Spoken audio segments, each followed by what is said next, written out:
Before the statues, before the roars, before England knew his name. There was just a boy chasing a battered ball across the soot-streaked alleys of Preston. Tom Finney, born on 5th April 1922. Tom Finney grew up where dreams were thin and dust was thick.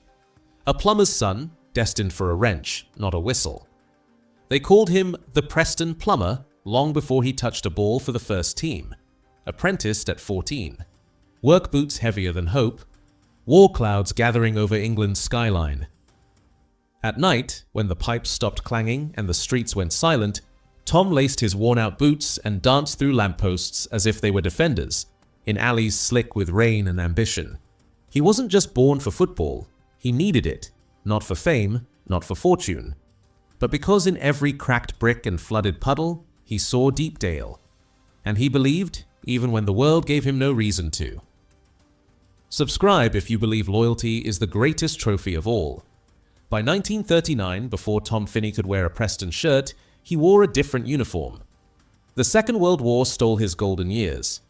At 17, instead of weaving past defenders, he learned to drive tanks for the Royal Armoured Corps. North Africa, Italy. Fields not of green grass, but scorched earth and broken dreams.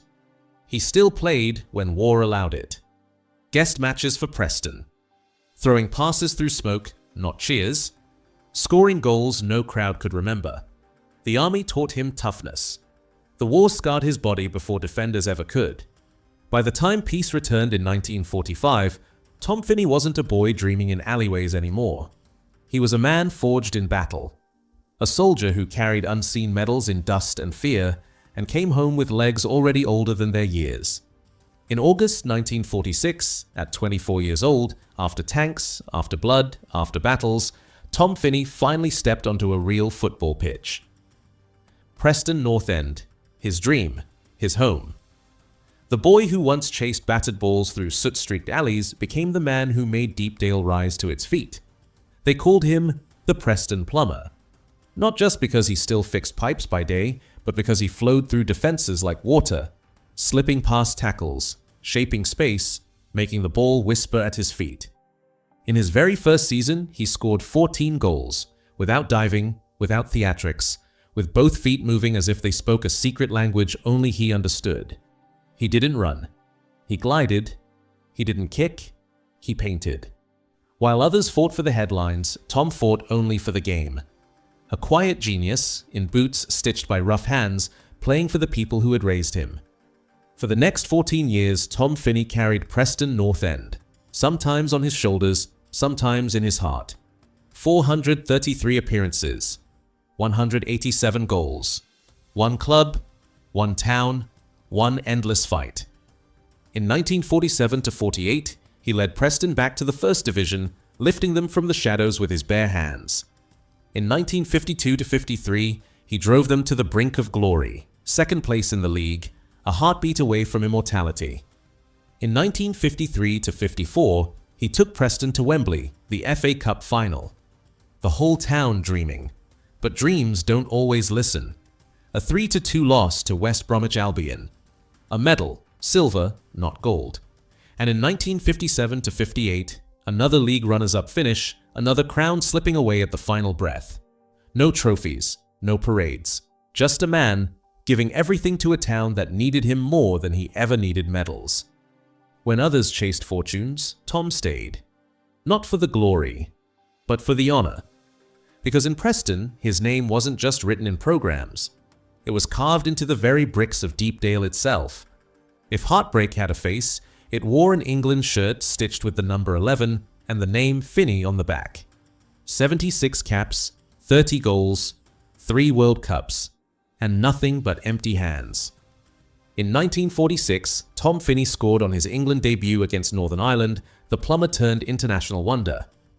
But dreams die hard at the highest stage. In 1950, England fell, humiliated by the United States, a 1-0 loss that still echoes through history. In 1954, injuries hobbled England's hopes in Switzerland, and Tom's genius faded into the margins of another failure. In 1958, amidst heartbreak in Sweden, England collapsed once more.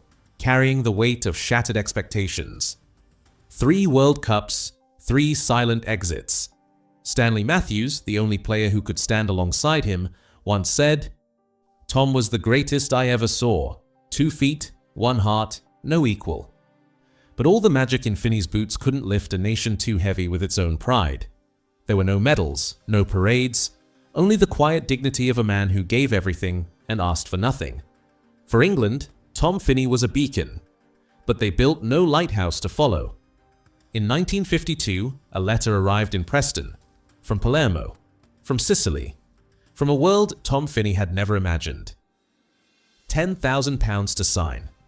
A villa on the Mediterranean coast, a brand new car, a fortune that could have changed his life forever.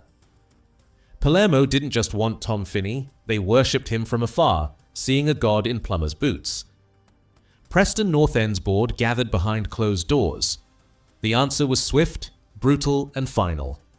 Close the gates. Tom Finney stays. And Tom? He never argued, never demanded, never chased the money. Later, when asked about it, he simply smiled and said, "It wasn't even a decision." Because loyalty wasn't a calculation for Tom Finney, it was the blood in his veins. He stayed, not because it was easy, but because home meant more than any fortune could offer. While others chased gold, Tom chased meaning. And he found it where he always had, in the battered terraces of Deepdale, among the people who had loved him long before the world ever noticed. He could have been a king in Sicily. Instead, he remained a servant in Preston and became immortal. The medals never came, the parades never rolled, but the world noticed.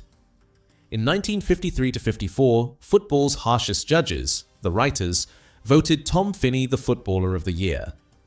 4 years later, in 1957, they crowned him again, an honor few men have ever earned twice.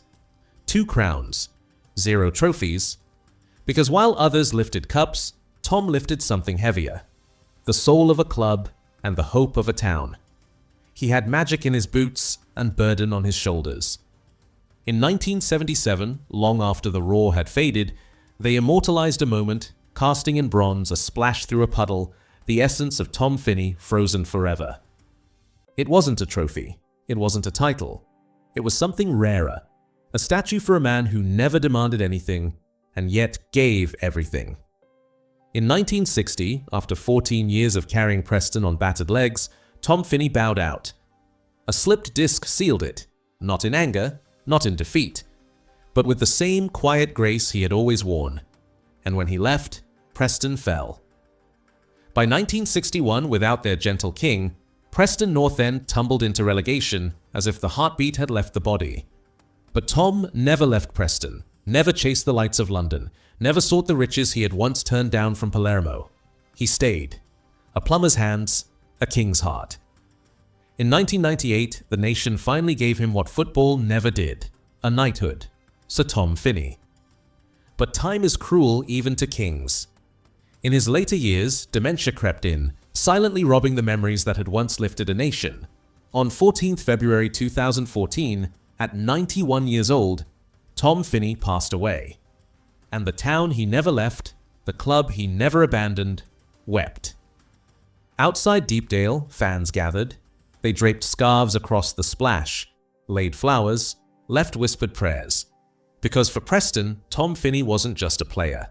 He was the soul they could never replace. Tom Finney never lifted the FA Cup, never lifted a league title, never stood atop a World Cup podium. But he lifted something rarer, something greater. He lifted a town, a club, a generation that believed loyalty could be a crown in itself. For Preston, Tom wasn't a memory. He was a living pulse, a heartbeat that refused to fade even after the medals went elsewhere. He stayed when gold beckoned. He fought when odds mocked him.